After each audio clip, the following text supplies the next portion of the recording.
సమస్య కొంచెం ఆగుతుంది. ఈయనే మళ్ళీ ఇక్కడ మారుతుంది. ఇక్కడ వచ్చిన కారణం వాళ్ళన అది ఆపేస్తుంది.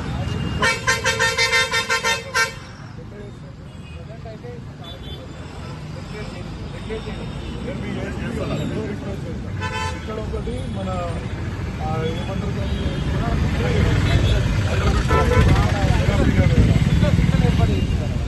పెట్టాలని ప్రాబ్లం ఎవడో మనుషులకు అది ప్రాబ్లమే క్రియేట్ అయింది. జెన్యున్గా ఇది రెండు జెన్యున్ ప్రాబ్లమ్. మీరే చూడండి.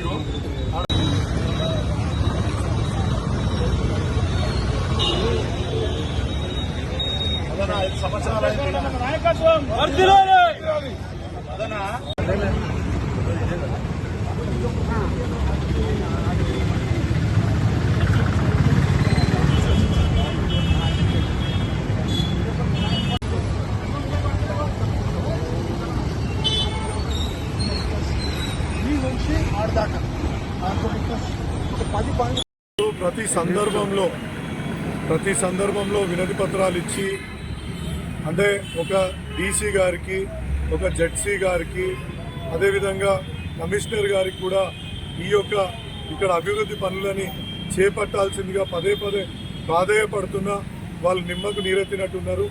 ఇవాళ రేవంత్ రెడ్డి గారు ప్రజాపాలన తీసుకొచ్చిండ్రు, కానీ ఇవాళ అధికారులు దాన్ని అసలు పట్టించుకోవటం లేదు. ఏ రకంగా కూడా వాళ్ళు స్పందించట్లేదు. ఇవాళ ఇక్కడ ఇందిరాగాంధీ సాక్షిగా ఆమె ఎన్నో ట్రాఫిక్ ఇబ్బందులను ఇక్కడ గమనిస్తున్నది. ఇక్కడ ఎన్నో ఏళ్ల నుంచి అయినా ఈ సమస్యకు పరిష్కారం దొరకట్లేదు. ఇప్పుడన్నా ఈ సమస్యకు పరిష్కారం రావాలని ఇక్కడ మౌన ప్రదర్శన కూడా చేయడం జరిగింది. ఎన్నోసార్లు అధికారులని వినతి పత్రం ఇవ్వడం జరిగింది. వాళ్ళు చాలా సందర్భాల్లో రిక్వెస్ట్ చేయడం జరిగింది.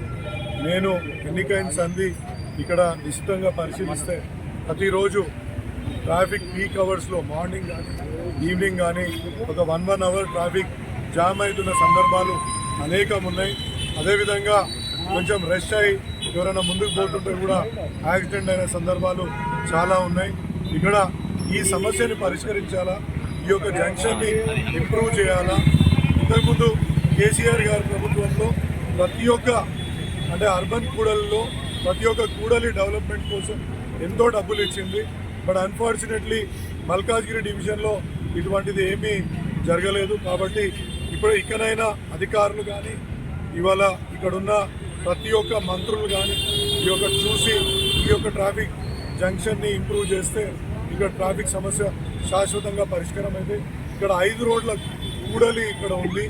ఈ ప్రతిరోజు ఏ రోడ్ నుంచి ఎవరు బయటికి వస్తున్నారు, ఎవరు అనేది చాలా ఇబ్బందికరమైన పరిస్థితి. అదేవిధంగా ఇక్కడున్న చాలామంది దుకాణాలకు కూడా ఇక్కడ ట్రాఫిక్ వస్తుంది. వాళ్ళు కూడా అస్తవ్యస్తంగా రోడ్డు పైనే వాళ్ళ వాహనాలు ఇక్కడ సజావుగా ట్రాఫిక్ పోవడానికి కూడా తీవ్ర విఘాతం కలుగుతుంది. కాబట్టి అధికారులని త్వరలో ఇక్కడ ఒక శాశ్వత పరిష్కారం కనుగొనే విధంగా చర్యలు తీసుకోవాలని కోరుతున్నాను.